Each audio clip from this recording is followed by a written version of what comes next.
वालेकुम, welcome to the show immigration with Tariq. Show का format आपको अब तक पता होना चाहिए। अगर आपका इमिग्रेशन का कोई भी मसला है, आप स्टूडियो में कॉल कर सकते हैं और मैं पूरी कोशिश करूंगा आपको ऐसी इन्फॉर्मेशन दूं जो आपके लिए फ़ायदेमंद साबित हो सके। और उसके अलावा मैं जिस तरह लोगों से रिक्वेस्ट करता हूँ, थैंक यू सो मच जो सोशल मीडिया पे भी शो को फॉलो करते हैं, प्लीज़ सपोर्ट करें सोशल मीडिया के ऊपर शो को, and I am grateful for that.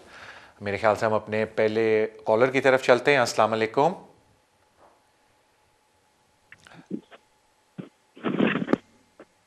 Hello hello जी, अस्सलाम वालेकुम। तारिक भाई, अस्सलाम वालेकुम। मेरा नाम अली है, मैं लंदन से बात कर रहा हूँ। और सबसे पहले तो आपको मैं ये बताऊं कि आपका प्रोग्राम माशाल्लाह, आपके प्रोग्राम के तवसत से हम पूरी फैमिली ने पासपोर्ट लिए हैं ब्रिटिश के। आपकी इमिग्रेशन कंसल्टेशन डिफरेंट टाइम पर हमें मिलती रही है। जो हमने ILR लिया, हमने कोर्ट्स विन किए और आज माशाल्लाह से हम फैमिली ब्रिटिश पासपोर्ट होल्डर हैं। इसमें आपका 99% क्रेडिट है थ्रू और TV। Thank you so much Ali भाई। अली भाई, आपका कोई सवाल है? तो बच्चे हैं ब्रिटिश पासपोर्ट होल्डर हैं। हम अपने ब्रदर इन लॉ को बुलाना चाहते हैं पाकिस्तान से। अब एक क्वेश्चन, 3 क्वेश्चन है इसमें। एक तो ये है कि हम उसको दोनों मिलकर स्पॉन्सर कर सकते हैं, me and my wife, because हमारे जो बिल्स हैं, यूटिलिटी बिल्स और रेंट वगैरह, वो डिफरेंट दोनों के नाम पर हैं, कुछ उसके कुछ मेरे। तो अगर वो करे तो सब उसके नाम पे नहीं है, उसका भाई है, रियल ब्रदर है जी। अच्छा, दूसरा ये है कि क्या हमें यहाँ से क्या डॉक्यूमेंट्स स्पेशली लगाने चाहिए और वहां से उसको क्या डॉक्यूमेंट्स लगाने चाहिए? वो अराउंड 40 to 45 ईयर्स ओल्ड है, मैरिज नहीं है, और क्या ऐसे डॉक्यूमेंट्स हैं? और सबसे बढ़कर ये अप्लाई कितना अर्सा पहले करना चाहिए विजिट प्लान से? तो अगर कुछ पूछना चाहें तो जरूर पूछिएगा। नहीं, मैं आपको अली भाई, thank you for your kind words. 2.5 pound आपके मार्केटिंग के पक्के हो गए। आप फ़ोन बेशक रख दें और टीवी पे मेरा जवाब सुन लें। देखें सर, मैं विज़िट वीज़ा की 2 बातें आपको बताना चाहता हूँ पहले स्टार्टिंग पे। एक ये है कि लोगों ने हवा बनाया होता है कि हमें इधर से क्या डॉक्यूमेंट चाहिए होते हैं। तो पहले मैं आपको ये क्लियर कर दूं कि इधर यानी कि जो यूके से स्पॉन्सरशिप दे रहे होते हैं, उनका इशू नहीं होता। 95 to 98% जो रिफ्यूज़ल होते हैं विज़िट वीज़े के, वो एप्लीकेंट के डॉक्यूमेंट्स की वजह से होते हैं, यानी कि जो एप्लीकेंट ने डॉक्यूमेंट लगाए होते हैं। उस पर मैं 1 सेकंड के लिए आता हूँ। पहले मैं क्लियर कर दूँ कि स्पॉन्सरशिप के यहाँ से क्या डॉक्यूमेंट जाते हैं। देखें, अगर कोई विज़िट के ऊपर यहाँ आ रहा होता है तो ज़्यादातर यहाँ वाले लोग उसको अकोमोडेशन प्रोवाइड करके दे रहे होते हैं, तो वो फिर अपना कवरिंग लेटर के तौर पे भी लिख सकते हैं या किसी लॉयर के ऑफिस में जाके डिक्लेरेशन भी साइन कर सकते हैं, जिसको हम स्टैट्यूटरी डिक्लेरेशन कहते हैं कि ये बंदा हमारे पास आके रहेगा। और वो अपने घर के उसमें कागजात दिखा दे कि या लिख भी दे कि जी घर पे बड़ी जगह है, वो हमारे साथ रह सकता है।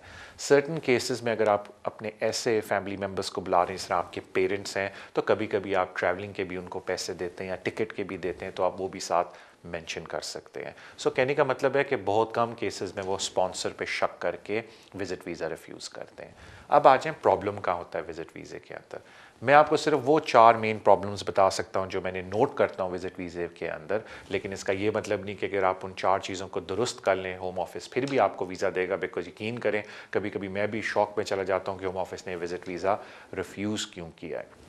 लेकिन एज अ स्टार्टिंग पॉइंट जो 4 मैं मेन गलतियां देखता हूँ, मैं उनको हाईलाइट कर देता हूँ, जो मैं कहता हूँ लोगों से कि जो विज़िट वीज़ा अप्लाई करें उसको फुलफ़िल करें।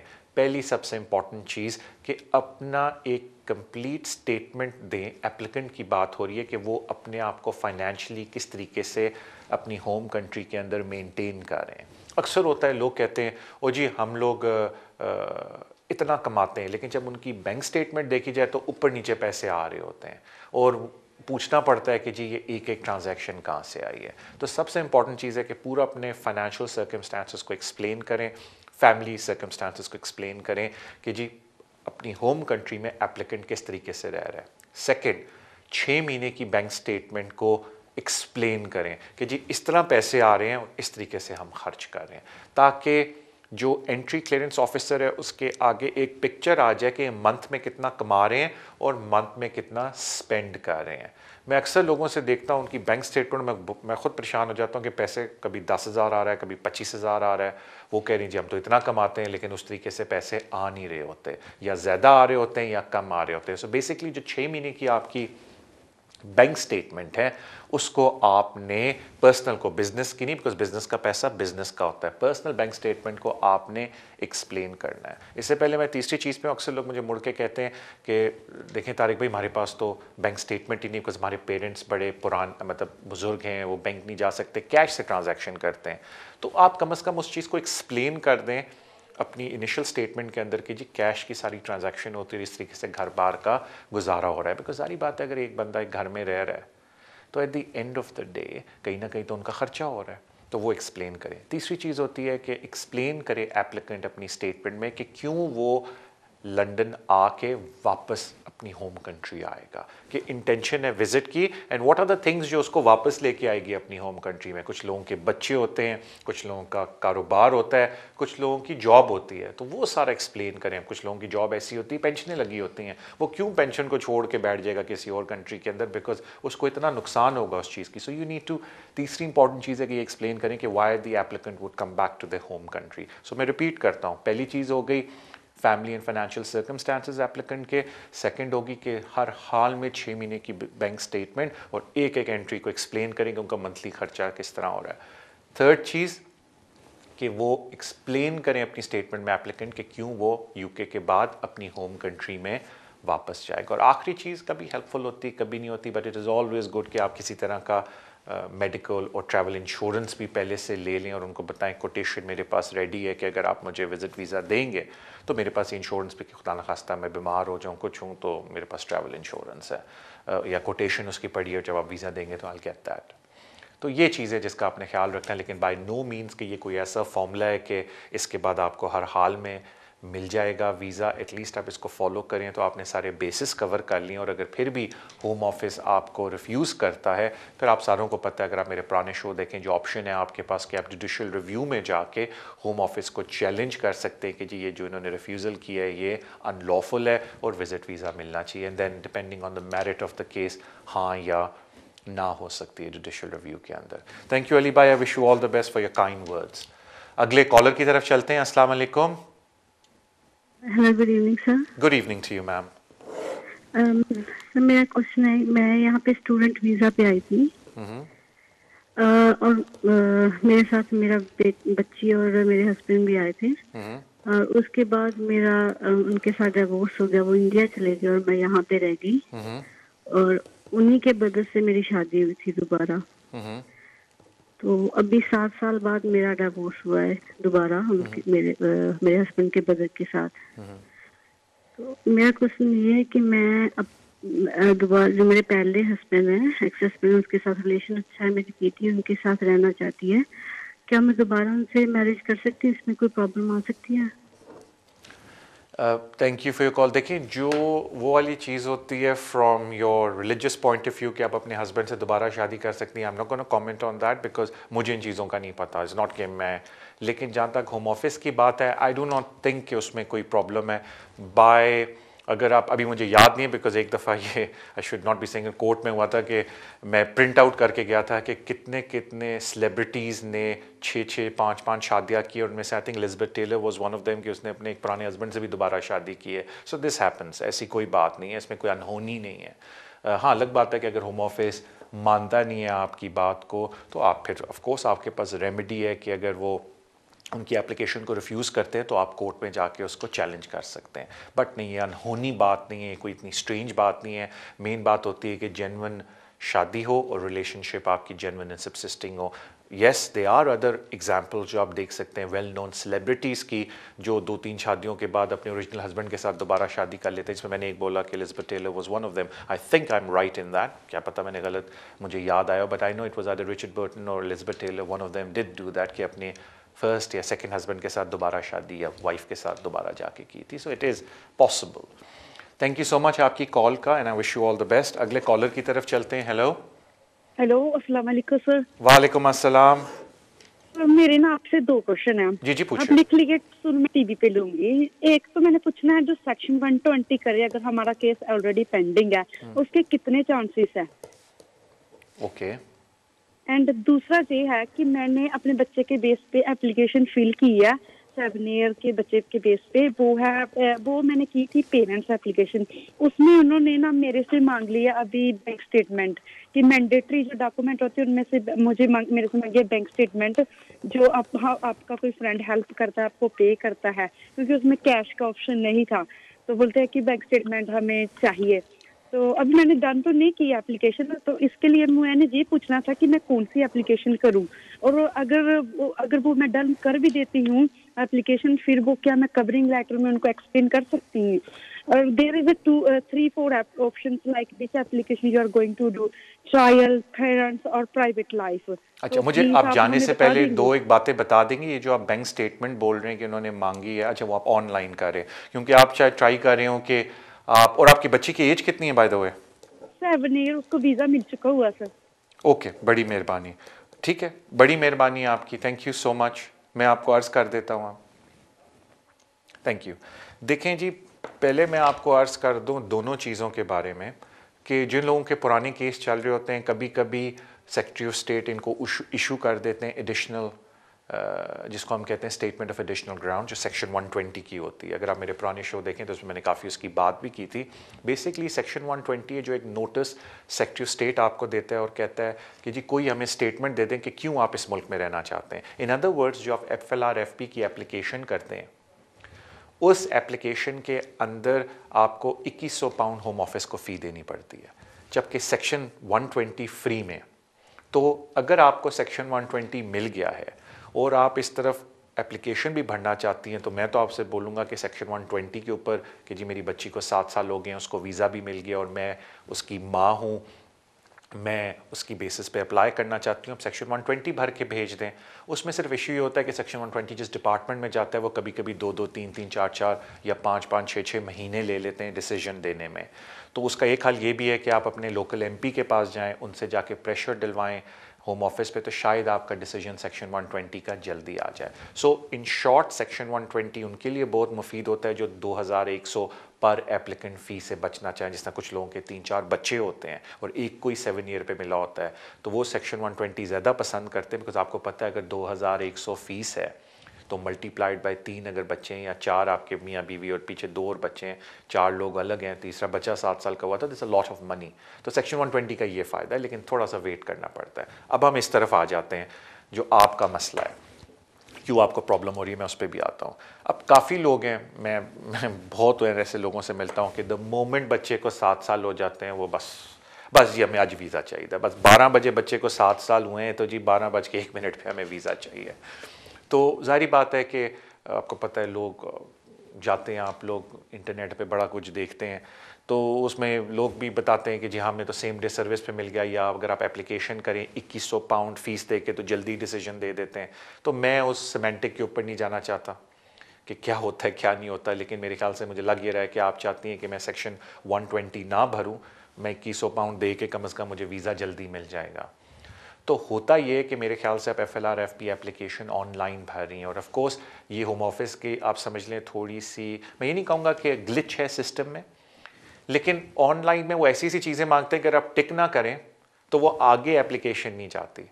तो सिंपल ये है कि जब बैंक स्टेटमेंट मैंडेटरी मांग रहे हैं आप टिक कर दें और साथ कवरिंग लेटर में मेंशन कर दें कि बैंक स्टेटमेंट मेरे पास नहीं क्योंकि मेरा स्टेटस नहीं है, दैट इज़ द केस। लेकिन अगर आप टिक नहीं करेंगे तो फॉर्म आगे नहीं जाएगा ऑनलाइन। ये एक ग्लिच है सिस्टम में। मैं इसको ग्लिच इसलिए कहता हूँ कि कुछ ऐसी उन्होंने चीज़ें मांगी हुई हैं जिनको आप टिक ना करो और आप वो आगे ही नहीं जाता, तो वो फिर आप टिक करके आगे चले जाएं फॉर्म पे और एंड में कवरिंग लेटर में उन सारी चीज़ों को मेंशन कर दें। और जहाँ तक आपने इनिशियल बात बोली, जब आप FLR-FP फॉर्म भर रही थी तो उस पर लिखा हुआ होगा कि जी प्राइवेट लाइफ वाला मैं टिक करूँ तो एज अ पेरेंट, तो नॉर्मली आप पेरेंट के तौर पे अप्लाई करिए, वो टिक करें। लेकिन अगर किसी ने प्राइवेट लाइफ भी गलती से प्रेस कर दिया, यकीन करें आप फिक्र ना करें, बिकॉज आपकी eight the end of the day application human rights के ऊपर है। और एज लॉन्ग एज आप कवरिंग लेटर के अंदर मेंशन करें कि जी मेरी एप्लीकेशन ह्यूमन राइट पे इस बेस पे है कि मेरे बच्चे को यहाँ 7 साल हो गए and I have a parental relationship with my child, मुझे वीज़ा दिया जाए, तो चाहे आपने जो मर्जी टिक किया हो दे विल कंसिडर दैट। तो मुझे अक्सर लोग फ़ोन करते हैं घबरा के, ओ जी हमने गलत टिक कर दिया। बिल्कुल घबराने की बात नहीं है। थैंक यू सो मच आपकी कॉल का। मुझे बताया जाता है कि इस वक्त हमारे पास ब्रेक का भी टाइम हुआ है। एक ईमेल आ रहा होगा eight the bottom of the screen, लेकिन देखिए मैं पहले ईमेल की एक बात आपको बता दूं। मुझे बड़े लोग कहते हैं तारिक भाई ईमेल आता है, हम कुछ को मैं बिल्कुल जवाब देता हूं, लेकिन मेरे पास इतना टाइम नहीं होता कि मैं हर एक को जवाब दे सकूं। लेकिन ईमेल इज़ आपकी उसके लिए कि जिनको मैं कम से कम जवाब दे देता हूं उनको थोड़ा फ़ायदा हो जाता है। बट मैं अगेन आपसे पहले से माफ़ी चाहता हूं अगर आप मुझे कोई ईमेल करते हैं और मैं उसका जवाब नहीं दे सकता, बिकॉज़ मेरे पास वर्कलोड इतना होता है ईमेल्स का, तो मैं हर एक का जवाब नहीं दे सकता। तो तभी मैं आपसे रिक्वेस्ट करता हूं कि सोशल मीडिया के ऊपर शो को फॉलो करें, तो उसमें ये फ़ायदा होता है कि there is a good possibility कि आपके सवाल का जवाब आपको मिल जाए। अब हम ब्रेक पे जाएंगे। ब्रेक के बाद I am gonna take some more calls and we'll do a second session. Welcome back to the show immigration with Tariq. Show पे जाने से पहले जिस तरह मैंने अर्ज़ किया, will take some more calls and please social media पे शो को सपोर्ट कीजिए और शो को देखिए। एंड जिस तरह मैंने अर्ज़ किया कि there is a good possibility कि आपको सोशल मीडिया पे अपने सवाल का जवाब भी मिल जाए, दैट इज़ इफ़ अगर इस शो के दौरान आपकी कॉल थ्रू नहीं होती। अगले कॉलर की तरफ चलते हैं। अस्सलाम वालेकुम। अस्सलाम वालेकुम जी। वालेकुम अस्सलाम सर। तारिक भाई, मेरे दो सवाल हैं जी।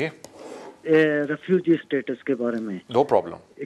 तो मेरी कंफ्यूजिंग है कि ये जो 5 साल का पीरियड होता है ये मेरा कब पूरा होगा? जब मैं इंटर हुआ था या जब मैंने रेफ्यूजी के लिए अप्लाई किया था? असल में मैंने फरवरी 2014 में अप्लाई किया था और फरवरी 2015 में मुझे 5 साल का वीज़ा मिला था। ठीक है सर। तो अब मैं इंडेफिनेट के लिए कब अप्लाई करूंगा? मेरे 5 साल कब पूरे होंगे? ठीक है सर।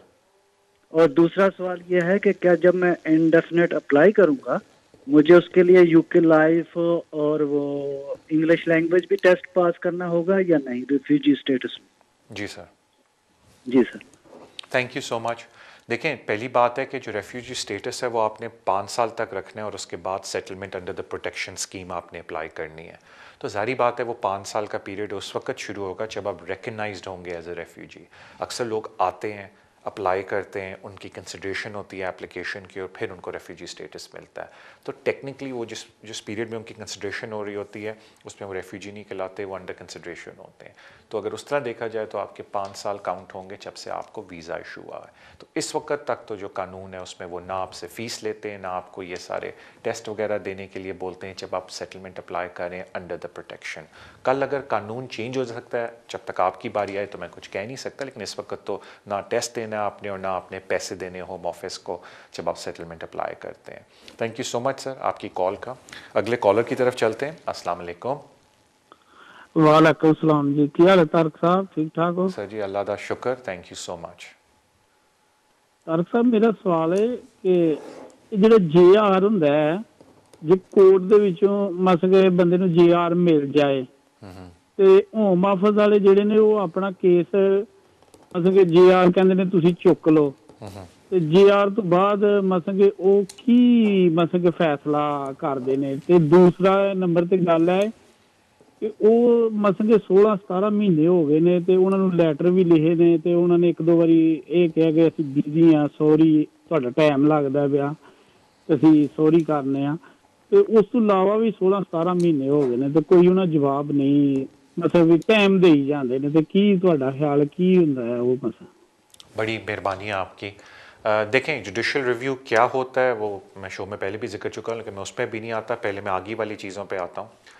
अक्सर ये होता है कि जब आपकी जुडिशल रिव्यू एप्लीकेशन जो पेपर पे होती है और पेपर पे अगर जज आपके हक़ में फ़ैसला दे दे कि हाँ जी जो परमिशन आपने डाली है एप्लीकेशन की ये मैं अप्रूव करता हूँ, तो अक्सर अबाउट ऑलमोस्ट 90% केसेस में देखा गया कि होम ऑफिस वापस आता है, कहता है जिसको हम कहते हैं कंसेंट ऑर्डर, कि होम ऑफिस नहीं चाहता कि वो केस को आगे जाके लड़े, तो वो आपको कहता है कि जी लिए लें कंसेंट ऑर्डर और हम अपना ओरिजिनल डिसीजन विड्रॉ करते हैं। क्योंकि सारी बात है होम ऑफिस के किसी डिसीजन के अगेंस्ट आपने जुडिशल रिव्यू एप्लीकेशन डाली थी। अब अक्सर उस कंसेंट ऑर्डर में जिसमें होम ऑफिस कहता है कि हमें पता है पेपर पे आप जीत गए, अब हम इस केस को आगे नहीं लड़ना चाहते, अक्सर लिखा होता है कि हम लोग 3 महीने के अंदर आपका नया डिसीजन दे देंगे। सरप्राइज़ सरप्राइज़, मैंने आज तक शायद उंगली पे गिन सकता हूँ कितनी दफ़ा देखा हो कि होम ऑफिस ने 3 महीने के अंदर वो डिसीजन वाकई दिया। और फिर लोग मुझे भी कहते हैं तारे भाई लेकिन कोर्ट में उन्होंने हमसे वादा किया था। अनफॉर्चुनेटली कोर्ट ने अब उस केस को ख़त्म कर दिया। अब अगर आपने दोबारा कोर्ट में होम ऑफिस के ख़िलाफ़ जाना है तो दोबारा आपका ठीक ठाक पैसा लग जाएगा। तो लोगों को मुड़ के हम ये कहते हैं कि जी सब्र से थोड़ा पेश आएँ या अपने MP के पास जाएं और MP को बोलें कि जी प्लीज़ अगर आप होम ऑफिस को ख़त लिखें और उनको पुश करें कि हमारा डिसीजन दें।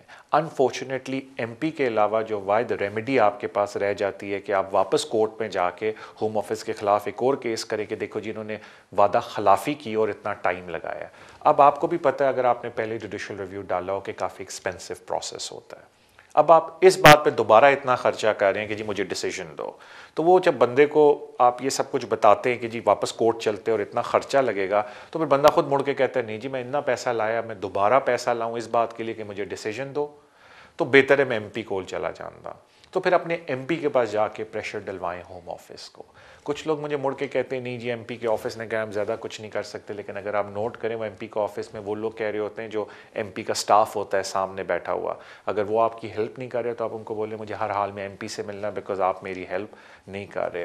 क्योंकि अगर कोई तगड़ा एमपी का ऑफिस है तो वो काफ़ी ज़्यादा होम ऑफिस पर प्रेशर डाल सकते हैं एक डिसीजन का, because at the end of the day home office ने खुद माना है कि हम ओरिजिनल डिसीजन को विड्रॉ करते हैं और हम नया डिसीजन देंगे। तो आप उसको फोर्स कर सकते हैं एमपी को कि प्लीज़ उनको ज़रा सख्त लफ्ज़ों में बोलें कि हम ऐसे ही बैठे हुए हैं, हमारा टाइम ज़ाया हो रहा है, तो आप हमें डिसीजन दें। लेकिन बिल्कुल कोर्ट में आप वापस भी जा सकते हैं, लेकिन वो फिर काफ़ी एक्सपेंसिव प्रोसेस हो जाता है। आई wish you all the best sir, thank you so much आपकी कॉल का। अगले कॉलर की तरफ चलते हैं। हेलो। वालेकुम अस्सलाम। तारिक भाई, एक छोटा सा क्वेश्चन था। बेसिकली हमें 2.5 ईयर की लीव मिली है और तकरीबन ये 8-9 महीने हो गए, 10 ईयर रूट के ऊपर हमें उन्होंने दी। तो आज मुझे पुलिस की तरफ से एक लेटर रिसीव है जिसमें ओवर स्पीडिंग का डिटेल मांगी उन्होंने, ड्राइवर का नाम और एवरीथिंग। तो मुझे पूछना था कि इससे हमें नेक्स्ट एक्सटेंशन के ऊपर या हमें वीजे में प्रॉब्लम तो नहीं होगी? वो ओवर स्पीडिंग की थी, थोड़ा सा 30 स्पीड थी, मैं 37 के ऊपर ड्राइव कर रहा था। तो डिटेल मांगी उन्होंने, तो इसमें क्या कर सकते हैं? कोई इसमें वीज़ा जब एक्सटेंशन करवाएंगे या आगे करेंगे तो इसमें प्रॉब्लम नहीं हो सकती कोई? थैंक यू सो मच यार। अगर आप गुड करेक्टर रिक्वायरमेंट भी होम ऑफिस की देख लो तो ओवर स्पीडिंग को वो इतना नेगेटिवली नहीं देखते अनलेस कोई बहुत ही मैसिव ओवर स्पीडिंग हो या जिसमें बहुत ही डेंजरस ड्राइविंग हो या आपने कोई कंजम्पशन की हो। लेकिन जो ये वन ऑफ टाइप होते हैं इनको वो ओवरलुक करते हैं, ये उनकी गुड करेक्टिव पॉलिसी में भी लिखा है, तो आपको वहाँ घबराने की ज़रूरत बिल्कुल नहीं होनी चाहिए। हाँ, ये अलग बात है कि 2 साल के अंदर आपका लाइसेंस रिवोक भी हो गया है और भी बड़ी प्रॉब्लम्स आपके साथ हुई हैं एंड आपकी काफ़ी बड़ी हिस्ट्री बन गई जो ये दिखाता है कि यू परसिस्टेंटली आप अब्यूज़ कर रहे हैं लॉ को इस मुल्क में। तो फिर होम ऑफिस मुड़ के कहता है कि may be conducive to public good. हमें ये लगता है कि आपका कैरेक्टर अच्छा नहीं, जो कि अगर आप नोट करें जो पैराग्राफ 3225 के ऊपर आजकल या 3222 के ऊपर ये जिन्होंने टायर 1 जनरल एप्लीकेशन में अपने टैक्स रिटर्न्स वगैरह चेंज किए थे उनको बड़े ज़्यादा रिफ्यूज़ल आ रहे हैं, तो वो ज़रा डिफरेंट चीज़ आ जाती है। But speeding not really, no. Thank you so much मेरे भाई आपकी कॉल का, बट जस्ट थोड़ा ख्याल रखें ड्राइव करते हुए। अगले कॉलर की तरफ चलते हैं। हेलो जी, अस्सलाम वालेकुम। वालेकुम अस्सलाम सर। सर मेरे छोटे छोटे 2 सवाल हैं। सर आप बड़ा एक पूछें और एक छोटा पूछें, आप 2 छोटे ना पूछें। अल्लाह आपको सेहत दे, आमीन, सारों को दे सर। अपना जिस जो हर एक का रब अल्लाह सारों को सर सेहत याब करे, आमीन इंशाअल्लाह। तो असल में सवाल ये है सर मेरा कि अपना मैंने बच्चों की नेशनलिटी अप्लाई की है, तकरीबन 3.5 माह हो गए, उसका अभी तक कोई जवाब नहीं आया। एक तो दूसरा सवाल मेरा ये है सर कि अपना एक आदमी जो ये लाइफ इन यूके ये इंग्लिश टेस्ट नहीं पास कर सकना, कोई डिप्रेशन का शिकार है, डिसेबल है, तो उसको क्या ये डॉक्टर का ये लेटर मिल जाए या जो होम ऑफिस की साइट पर जो फॉर्म है उनका वो डॉक्टर से जीपी से फिल करवा के देना पड़ेगा या किस तरीके से हो सकता है? प्लीज मुझे इसके बारे में अगर आप कुछ। थैंक यू सो मच आपकी कॉल की। देखें जहाँ तक बच्चों की एप्लीकेशन की बात है सर, सब्र, आई एम वेरी सॉरी, क्योंकि कोई फॉर्मूला नहीं है कि होम ऑफिस कितना टाइम लगाता है, बस सब्र से काम लें। जहाँ तक इंग्लिश टेस्ट एग्जामिशन की बात है, आपने बिल्कुल दुरुस्त इस बात को बोला कि होम ऑफिस की वेबसाइट के ऊपर उन्होंने एक लेटर लगाया हुआ है जो आपने अपने जीपी को देने और जीपी उस लेटर को कंप्लीट करेगा। उसमें उन्होंने रीज़न जीपी से मांगी कि क्यों जीपी की नज़र में कौन सी मेंटल डिसेबिलिटी या इश्यूज़ हैं कि ये बंदा इंग्लिश का टेस्ट पास नहीं कर सकता। अगर आपका जीपी उसको भर दे, there is a very good possibility कि होम ऑफिस डिस्क्रेशन आपके हक़ में यूज़ करेगा और आपको एग्जाम कर देगा इंग्लिश लैंग्वेज रिक्वायरमेंट। कभी कभी कुछ मैंने डिसीजन देखें कि जीपी ने बहुत अच्छा भरा है उस प्रोफॉर्मा को, उस लेटर को जो होम ऑफिस की वेबसाइट पे अवेलेबल है, उसके बावजूद होम ऑफिस ने डिस्क्रेशन अप्लाई नहीं की और बोला नहीं हमें नहीं लगता कि ये बंदा टेस्ट नहीं दे सकता, तो फिर मैं स्ट्रांगली लोगों से रिक्वेस्ट करता हूँ कि ऐसे केसेस में वो चैलेंज करें होम ऑफिस को, क्योंकि जब होम ऑफिस ने खुद बोला है कि अपने जीपी से बोलें कि लिख के दे दे, तो एक क्वालिफाइड जीएमसी रजिस्टर्ड डॉक्टर लिख के दे रहा है तो फिर पीछे क्या रह जाता है। तो वो फिर आप उसको चैलेंज कर सकते हैं, बट नॉर्मली डिस्क्रेशन वो फेवर में यूज़ करते हैं। लेकिन अगर आपका जीपी प्रॉपर बने, कुछ लोग आते हैं मेरे पास जीपी ने ऐसे 2 लाइनें लिखी होती हैं, सर वो तो फिर आपको भी पता है कि बड़ा मुश्किल होगा, you need to write some extra stuff जो जीपी आप ज़रा थोड़ी मेहनत करके लिखते, ये नहीं कि वो 2 लाइनें लिख दी और वो फिर सारी बात होम ऑफिस भी आगे से कहते हैं जी ये क्या फिर आपने भेजा है। तो प्रॉपर अगर वो अपनी असेसमेंट के तौर पर प्रॉपर लेटर उस तरीके को भर के भेजे तो there is a good chance कि वो माफ़ हो जाता है English test. Thank you so much आपके कॉल का। अगले कॉलर की तरफ चलते हैं। अस्सलाम वालेकुम। जी वालेकुम सलाम सर। जी सर मेरा क्वेश्चन ये है कि जो EU एक्सटेंडेड फैमिली मेंबर होता है उसको जब 5 साल का कार्ड मिलता है, जब वो उसके ऊपर फुल टाइम का जॉब करता है फुल टाइम, तो वो जो उसका डिपेंडेंसी है EU नेशनल की वो खत्म हो जाती है कि या फिर वो उसी का डिपेंडेंट रहता है वो? Thank you. देखें वो डिपेंड जो असेसमेंट है वो ये करते हैं कि आया अगर आप थोड़ी कमाई कर भी रहे हैं तो आपकी जो नीड्स हैं या जो आपकी ज़रूरतें हैं वो पूरी हो रही हैं या नहीं। एज़ लॉन्ग एज़ आपकी सारी नीड्स पूरी नहीं हो रही हैं आपकी भी इनकम से और आपको फिर भी एक्सटेंडेड फैमिली मेम्बर की ज़रूरत है, तो ज़ाहिर बात है थ्रू आउट आप उस पॉलिसी के अंदर रहते हैं। बिकॉज एक बात याद रखें कि जो आपको एप्लीकेशन मिली है या जो आपको रेजिडेंट कार्ड मिला है वो EA रेगुलेशन के तहत मिला है। So at the end of the day ये आपकी ज़िम्मेवारी है कि आप उस रेगुलेशन की रिक्वायरमेंट के तहत अपना ये सारा टाइम गुजारें।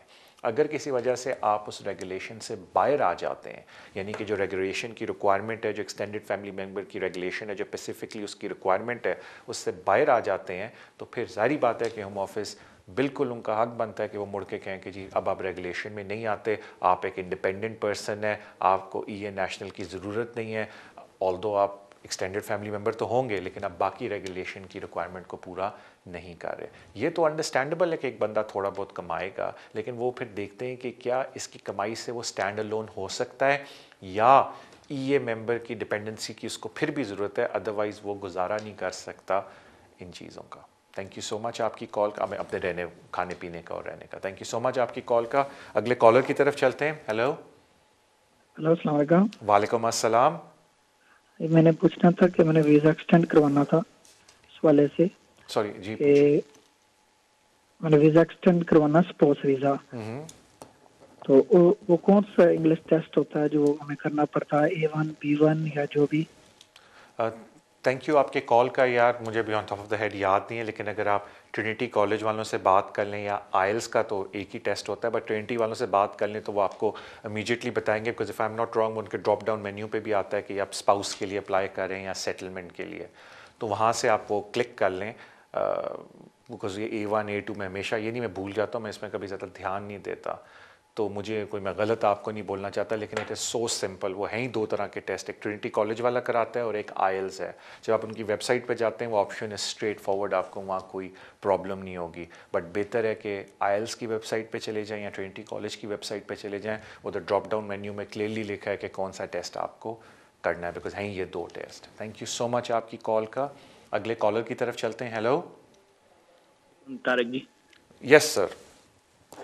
तारिक जी मेरे 2 क्वेश्चन है। एक, मैं असैलम पे हूँ, अभी मेरा केस पेंडिंग है, कोई उन्होंने डिसीजन नहीं दिया, ऑलमोस्ट 3-4 मंथ्स हो गए हैं, और मेरा बेटा 5 इयर्स का हो गया है। मेरे को स्टेटलेस का अप्लाई करना है, उसके लिए क्या डॉक्यूमेंट चाहिए और कौन सा फॉर्म भरना है, ये उसकी फीस कितनी है और क्या मैं खुद कर सकता हूँ अप्लाई उसको, और हमको कोई प्रॉब्लम तो नहीं आएगी अगर हमारा असैलम का केस चल रहा है तो हमारे को डॉक्यूमेंट लेने के लिए अपनी एम्बेसी से, तो क्योंकि वो कई बार रिफ्यूज करते हैं असैलम केस के ऊपर।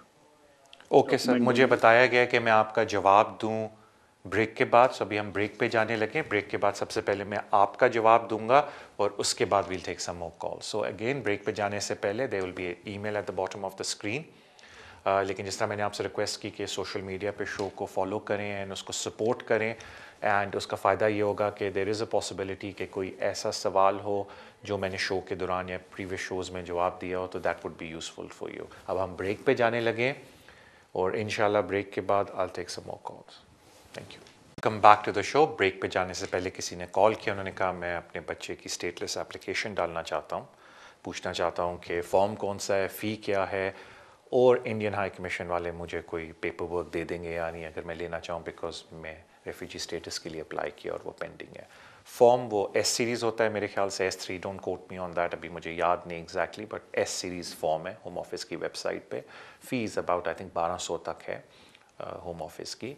और जहाँ तक बात आती है इंडियन हाई कमीशन की, तो होम ऑफिस ये रिक्वेस्ट करता है कि आप इंडियन हाई कमीशन से एक हमें लेटर नोटिफिकेशन इशू करवा दें कि बच्चा उनके साथ रजिस्टर्ड नहीं है। और अगर आप इंडियन हाई कमीशन की वेबसाइट पे जाएं तो उन्होंने एक नॉन काउंसलर सर्विस फॉर्म बनाया हुआ है जिसकी एक छोटी सी फ़ी है, वो भर के अगर आप उनको जमा कराएं तो वो फिर आगे से कंफर्मेशन देते हैं कि जी बच्चा रजिस्टर्ड है हमारे साथ या नहीं।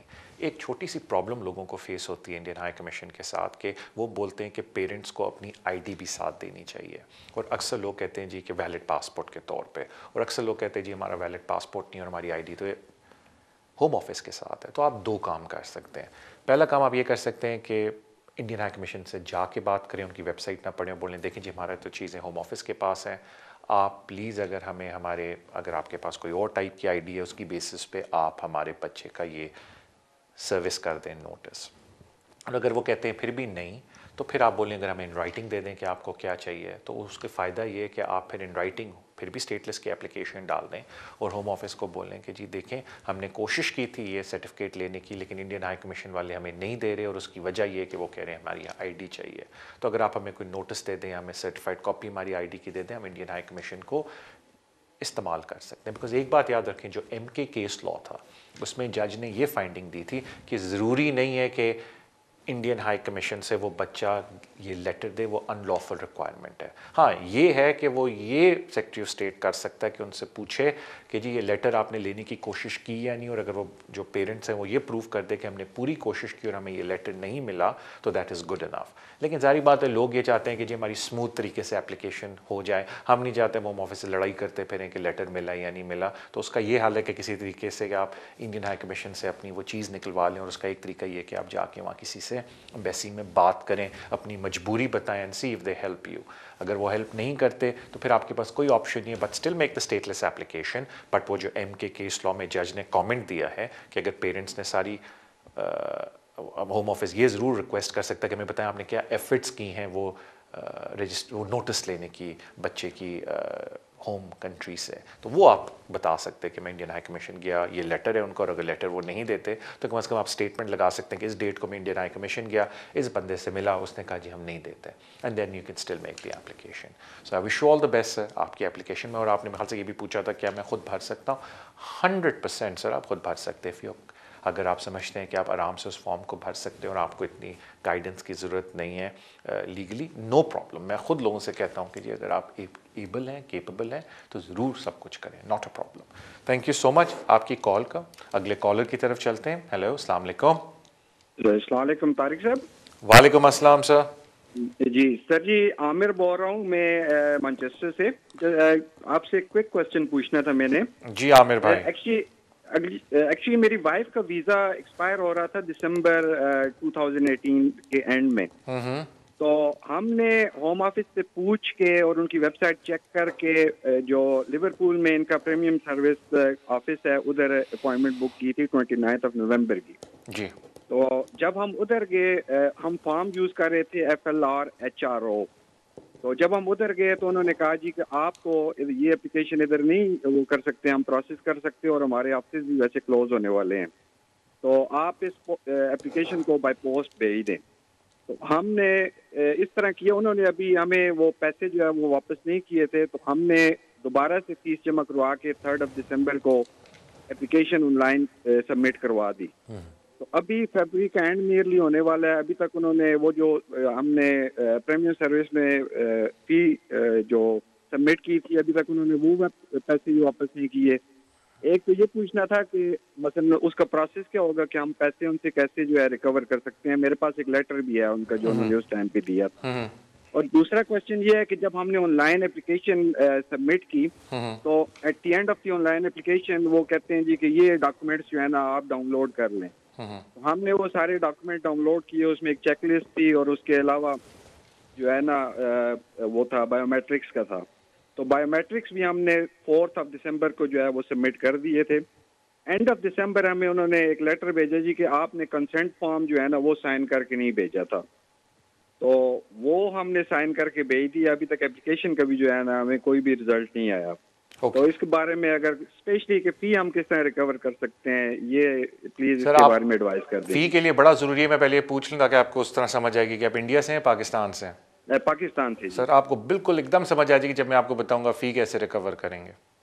जी thank you so much sir. Sir जब आप अपने होम ऑफिस को फ़ी दे दी और उसके बाद आप रिक्वेस्ट करें कि होम ऑफिस आपको फ़ी वापस कर दे, तो उसकी एग्जांपल ये है कि आपने नवाज शरीफ को पैसे दे दिए और आप रिक्वेस्ट करें कि नवाज शरीफ आपको पैसे वापस दे दे।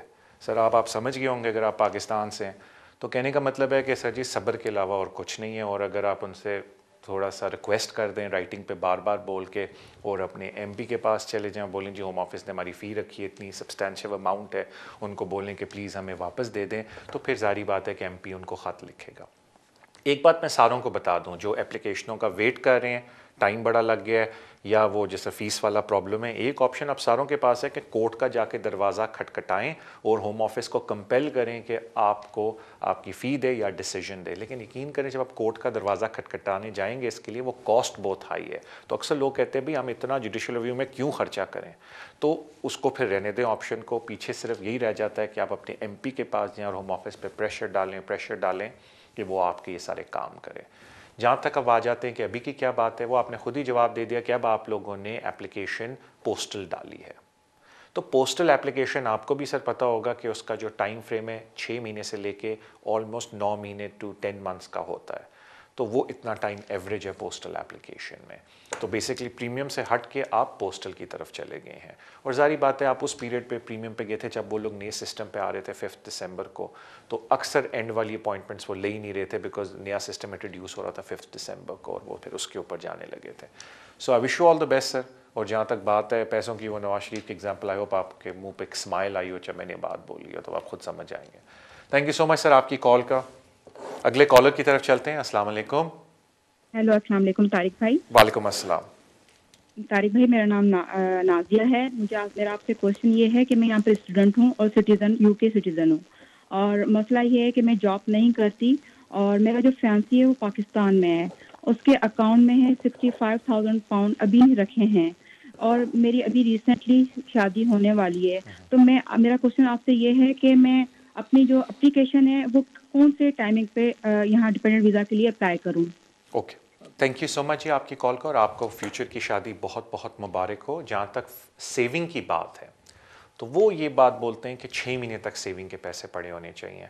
सो इन एसेंस अगर आप स्ट्रेट फॉरवर्ड एप्लीकेशन चाहती हैं और आप बोलें कि जी सेविंग में हमारे पास इतना पैसा पड़ा हुआ है, तो आप 6 महीने आपको वेट करना पड़ेगा। सो जब से उनके पास वो अमाउंट आ जाता है जो रिक्वायर्ड है, अगर आप सेविंग के ऊपर जा रहे हैं, I think it is about 62,500, मुझे भी कैलकुलेटर नहीं है and please don't quote me on that, as long as वो आप कैलकुलेशन कर लीजिएगा 18,600 मल्टीप्लाइड बाई 2.5 प्लस 16,000, तो देख लें वो क्या फिगर आता है। एज लॉन्ग एज वो वाला फिगर उनके पास 6 महीने तक अकाउंट में है, तो उसके बाद वो अप्लाई कर सकते हैं स्पाउस वीज़े के लिए। अब इससे पहले कि आप यहाँ मैं बात ख़त्म करूँ, बिल्कुल मुझे एक बात अच्छी तरह पता है कि अपेंडिक्स FM के अंदर उन्होंने एक नई चीज़ डाल दी है जिसको हम कहते हैं एक्सेप्शनल सर्कमस्टांसेस, जिसमें बिल्कुल कोई आपको ये भी कल कह सकता है कि जी अगर आपने पैसे रख लिए तो अंडर एक्सेप्शनल सर्कमस्टांसेस आप इमीडिएटली अप्लाई कर सकते हैं स्पाउस वीज़ा। लेकिन मैंने देखा है कि एक्सेप्शनल सर्कमस्टांसेस काफ़ी ग्रे एरिया है होम ऑफिस के साथ, और अगर उन्होंने किसी वजह से आपकी एप्लीकेशन रिफ्यूज़ कर दी तो फिर 1 साल आपको वेट करना पड़ेगा जो हियरिंग का टाइम होता है, या दोबारा भी आप अप्लाई कर सकते हैं। तो बेहतर है अगर सेफ खेलना है तो 6 महीने तक सेविंग पास होनी चाहिए और उसके बाद अप्लाई करें। Thank you so much and I wish you all the best आपकी शादी पे। अगले कॉलर की तरफ चलते हैं। हेलो हेलो जी, अस्सलाम वालेकुम। Good evening sir. Good evening. पहले तो आपका सर शुक्रिया, आप बहुत ही अच्छी मतलब मशवरा हमें देते हैं, तो बहुत ही थैंक यू फॉर। जी जी थैंक यू। सर मेरे 2 क्वेश्चन है। जी जी तो मैं पूछ सकती हूँ ना आपसे? बिल्कुल आप पूछें। हाँ जी सर, ऐसा है कि ना मैं 2011 में यहाँ पर एज ए स्टूडेंट आई थी, ठीक है। जैसे कि आपने बोला था ना लास्ट एपिसोड में, आपने बोला था कि कुछ कॉलेज की और यूनिवर्सिटी के बच्चों का थोड़ा सा फ्यूचर लॉकडाउन हो जाता है ना। जी जी। तो सेम सिचुएशन मेरे साथ वही सब कुछ हुआ था ना, और मेरे पास कोई ऑप्शन नहीं था कि मैं पीछे जाऊं, ठीक है ना। तो उसके बाद मेरी जहाँ पर मैरिज हो गई, तो मेरा लास्ट वीक में मेरे बच्चे का सिटीजन हो गया है जहाँ पे, ठीक है। मैं मतलब आपसे ये कहना है कि हमारा अभी स्टेटस कुछ नहीं था, ठीक है ना, मेरा और मेरे हस्बैंड का, दोनों का, है ना। तो अभी हमने मतलब किसी और वकील से मतलब मशवरा लिया है, तो वो बोल रहे थे कि आपको इनकम सपोर्ट के लिए 8 से 10 लोगों के मतलब कि वो लेटर चाहिए, है ना। तो इतने तो मेरे ख्याल से कोई नहीं देगा, हाँ 3 तो 4 हो जाएंगे विद प्रूफ, है ना। क्या मतलब तो इनकम सपोर्ट, मुझे समझ नहीं आया आप क्या क्या बात करें इनकम सपोर्ट के लिए? अब वो इनकम सपोर्ट के लिए लेटर मांग रहे कि आपको इनकम सपोर्ट कहाँ से आ रही है ना। बट कौन सी एप्लीकेशन आप कर रहे हैं? आप फ्री वाली एप्लीकेशन करना चाहते हैं? हाँ, क्योंकि हमारे बच्चों का हो गया ना, तो हम बच्चों के बेस पर हम अपना केस नहीं, लेकिन आप अपना केस जब डाल रही हैं पैसे दे के डाल रही हैं या चाह रही हैं कि फ्री का हो जाए, कि वो फी वेवर डाल रही हैं आप? नहीं, हम वो मतलब पैसे देकर ही डाल रहे हैं जिनके जो फिर ये मुझे नहीं समझ आ रही कि आपको क्यों जरूरत है इस चीज़ की कि आप अपने आप को सपोर्ट कैसे कर रहे हैं, ऐसी कोई रिक्वायरमेंट है नहीं। नहीं, मतलब हमने 2 जनों से पूछा, मतलब वो बोल रहे कि आपको 8 से 10 मतलब के चाहिए इनको सपोर्ट, के आपको कोई सपोर्ट कर रहा है ना। तो मैंने यही पूछना था कि हम वो शो करें या ना करें। तो सेकंड क्वेश्चन है कि हम प्रीमियम सर्विस से जा सकते हैं और नहीं जा सकते। Okay, thank you so much आपकी कॉल का। देखिए, मैं कोई कमेंट नहीं देना चाहता कि वो मैं आपको किस तरह समझाऊं कि एक ऑमलेट है, ऑमलेट हर एक को पता है, हर एक का डिफरेंट तरीका है ऑमलेट बनाने का। तो मुझे नहीं पता वो क्यों इतना इंसिस्ट करें अगर आप 2 जगह गए कि आपको सपोर्ट किस तरह किया जा रहा है, because that is not the issue. जो मेन सवाल है वो ये है कि जी आपकी पेरेंटल रिलेशनशिप है बच्चे के साथ, आप क्वालिफाइंग पेरेंट्स हैं, and it is unreasonable for the child to leave the United Kingdom. जो अनरीजनेबल वाला टेस्ट है वो ऑलरेडी मीट हो चुका है, बिकॉज उन्होंने बच्चे को 7 साल का वीज़ा दे दिया। तो एज लॉन्ग एज जब आप ये प्रूव कर दें कि आपकी पेरेंटल रिलेशनशिप है बच्चे के साथ, आपको वीज़ा मिल जाना चाहिए। अब पेरेंटल रिलेशनशिप में ये कोई रिक्वायरमेंट नहीं है कि आपका गुजारा किस तरह से हो रहा है। पेरेंटल रिलेशनशिप में है कि बच्चा आपके साथ रह रहा है, बच्चा अगर स्कूल जा रहा है तो आप पिक एंड ड्रॉप कर रहे हैं, बच्चे की सारी ज़रूरतों को आप पूरा कर रहे हैं। उसमें इट डज़ नॉट मैटर कि आपको पीछे से कौन सपोर्ट कर रहा है, बिकॉज होम ऑफिस अभी तक उस तरफ नहीं जाता। सो मैं उस पर अब ज़्यादा इससे ऊपर कॉमेंट नहीं दे सकता कि इस तरह की बात क्यों किसी ने आपसे की है, but let's leave it at that. जहाँ तक आपकी आगे की बात है, मेरे ख्याल से आपने बोला था, मैं खुद भूल गया कि आपने अगली चीज़ क्या बोली, बिकॉज मैं बड़ा परेशान हो गया कि क्यों आपको 2 लोगों ने कहा है कि आपको बड़ा सबूत चाहिए कि आपका गुजारा किस तरह हो रहा है। तो आई डू अपोलोजाइज, जो आपने अगला सवाल किया था मैंने लिखा था, लेकिन जिस तरीके से लिख रहा था मैं खुद भूल गया हूँ। तो मैं आपसे माफ़ी चाहता हूँ, अगर आपने दोबारा फ़ोन किया या बाद में अगर आपने मुझसे रब्ता किया तो मैं आपको उसका जवाब दे दूँगा। अब मुझे बताया जा रहा है कि हमारे शो का इख्तिताम हुआ है। थैंक यू सो मच, आप शो पे पेशेंटली वेट करते हैं और आप कॉल करते हैं और मुझे बड़े अच्छे लोग फीडबैक देते हैं, तो I am really grateful to you. और अपना बड़ा कीमती वक्त निकाल के शो को देखते हैं, और उससे भी ज़्यादा कीमती वक्त निकाल के जब आप सोशल मीडिया पे शो को फॉलो करते हैं। I am really grateful to that, because जितना सोशल मीडिया पे फॉलो करेंगे उतना हमारा शो बेहतर होगा। और अगेन ईमेल इस वक्त at the bottom of the screen आ रहा होगा, लेकिन प्लीज़ मैं बार बार बोल रहा हूँ कि अगर आप मुझे ईमेल करते हैं तो इसका ये मतलब नहीं है कि मैं आपको हर हाल में जवाब दे सकता हूँ, बिकॉज मैं हर ईमेल का जवाब बिल्कुल भी नहीं दे सकता। लेकिन एट द सेम टाइम मैं यही रिक्वेस्ट करता हूँ आपसे कि प्लीज़ सोशल मीडिया पे शो को फॉलो करें, जो मैं बार बार बोलता हूँ। उसका फ़ायदा ये कि there is a good possibility कि मैंने आपके सवाल का जवाब ऑलरेडी दे चुका हूँ किसी और शो के अंदर। थैंक यू सो मच, अपना ख्याल रखें। और जो मैं हमेशा हर एक को रिक्वेस्ट करता हूँ कि प्लीज़ अपना वेल मैन या वेल वुमन जाके चेक कराएं। यहाँ सब कुछ फ्री है। अपना अगर आपका जीपी है, जो कि ज़्यादातर होगा, अपना ब्लड प्रेशर और बाकी चीज़ों का चेक कराएं। अच्छी बात है, सेहत रहें तो सबसे अच्छी बात है आपके लिए। अपना ख्याल रखें और अब आपसे मुलाकात इंशाअल्लाह ताला अगले हफ्ते होगी। अल्लाह हाफिज़।